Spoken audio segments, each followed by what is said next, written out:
Councillor Draith Sorn had sat through Overlord Threx Kaldrin's report to the ruling council in silence, as was his habit, and waited until the room's initial shock had settled into something more manageable before he spoke at all.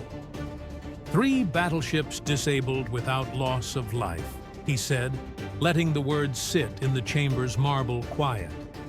A civilization capable of that, and Overlord Kaldren's recommendation is that we withdraw and negotiate.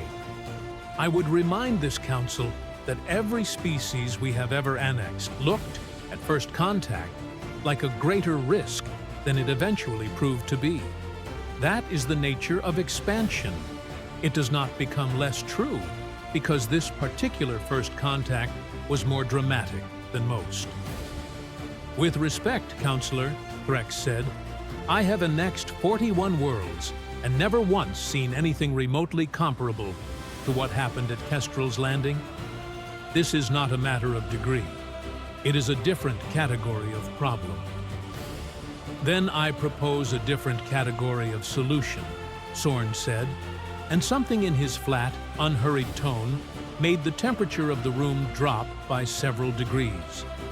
The Dominion possesses deterrent-class ordnance we have never had cause to deploy against a species advanced enough to warrant it, because until now, no species we've encountered was advanced enough to warrant it.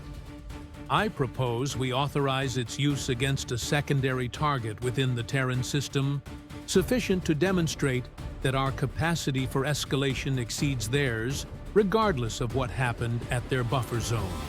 Not their capital. Something smaller, closer to their frontier.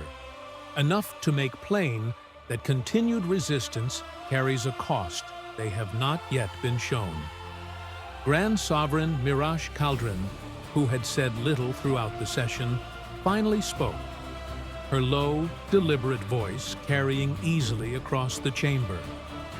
You are proposing we respond to a demonstration of restraint with an atrocity, Counselor, on the theory that restraint is a weakness we should punish rather than a signal we should consider. I would like you to explain to me how that ends in anything other than a war we have just been shown, definitively, that we cannot win by force. I would like to point out, Sovereign, that we have not actually tested whether we can win it, Sorn said. One engagement, at a range and scale their forces chose, is not proof of anything beyond the fact that this particular battle went poorly. A weapon capable of rendering an inhabited world uninhabitable within minutes is not subject to the kind of tactical superiority Overlord Kaldrin is describing. I am not proposing an atrocity, Sovereign.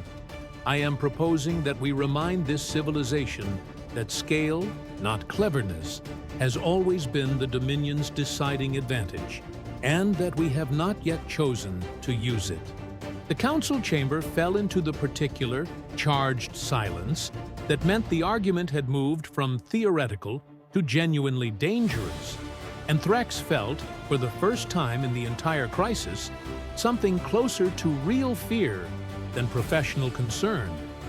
Not fear of the humans, but fear of what his own government might be about to do in response to being shown, for the first time in its long history, that it was not the most powerful thing in the room. Thank you for listening to the opening chapter of The Quiet Empire. Please leave comments. They are always appreciated. Also, please like and follow on TikTok, or like and subscribe on YouTube. They will help to keep these stories coming and on a quicker pace. Thank you.